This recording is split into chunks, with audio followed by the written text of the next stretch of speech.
ఈ పక్షి దర్శనం గురించి మనం మాట్లాడుకున్నాం. సరిగ్గా అదే సమయానికి పక్షి రావడం, ఆ గరుడ దర్శనం చేసుకుంటే ఏం జరుగుతుంది, ఏం చెప్తారు?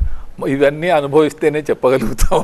ఏంటంటే ఎంత అద్భుతంగా ఉంటుందంటే అక్కడ ఒక ఎలక్ట్రిక్ అట్మాస్ఫియర్ అంటారు చూడండి, ఎటువంటి వైబ్రేషన్స్ ఉంటాయంటే మీకు ఎక్కడి నుంచి ఎక్కడికో పోతున్నాను. ఎప్పుడు విష్ణువుని నారదుడు విష్ణువు కోసం బాగా వెతుకుతాడట ముల్లోకాలు, ఎక్కడా కనబడకపోక ఆఖరికి మళ్ళీ ఒక చోట విష్ణువు కనబడితే నేను ఎంత వెతికినా కనబడతలేవు స్వామి, నువ్వు ఎక్కడున్నావని.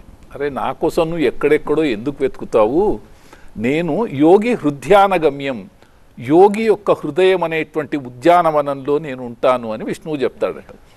ఇప్పుడు అలాగే అయ్యప్ప స్వామి శబరిమలలో ఇన్ని కోట్ల గొంతుకలు ఆర్ద్రతతో భక్తితో ఆర్తితో తమ భక్తులన్నీ కూడగొట్టుకుని స్వామిని పలుకుతుంటే ఆ స్వామి అక్కడ వచ్చి మన కళ్ళ ముందు కనబడవలసిందే, ఆయన ఉండకుండా ఉండడు. ఈ గరుడు కనిపించడం అనేటువంటిది నిజంగా ఎంత అద్భుతమైనటువంటి దృశ్యం అంటే, కారణం ఏంటంటే ఈ దైవాన్ని నమ్మనటువంటి వాళ్ళకి దైవం ఉన్నాడా అని ప్రశ్నలు వేసే వాళ్ళకి అందరికీ ఇది ఒక నిదర్శనం. కళ్ళు ఇలా తెరుచుకోవాలి వాళ్ళవి. మేము ఎన్నిసార్లు చూసాము అసలు.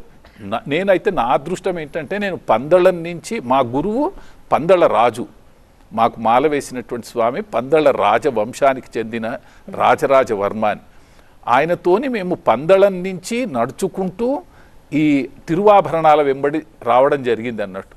పందళంలో మొట్టమొదటిసారి అక్కడ ఒక ఆలయం ఉంటుంది ప్రత్యేకంగా, ఆలయంలో నుంచి తీసినప్పుడు వచ్చినటువంటి గరుడ పక్షి 3 రోజులు అలాగే ప్రయాణించంగా, అంటే మేము ఎక్కడెక్కడ ఆగామో ఆగిన ప్రతి చోట రాత్రి అది అలాగే ఉండి మళ్ళీ ఉదయం అలా తీసుకుని తల మీద తిరువాభరణాలు పెట్టుకున్న మరుక్షణం పైన కనబడుతూనే ఉంటుంది అన్నట్టు. అదొక్కటే పక్షి.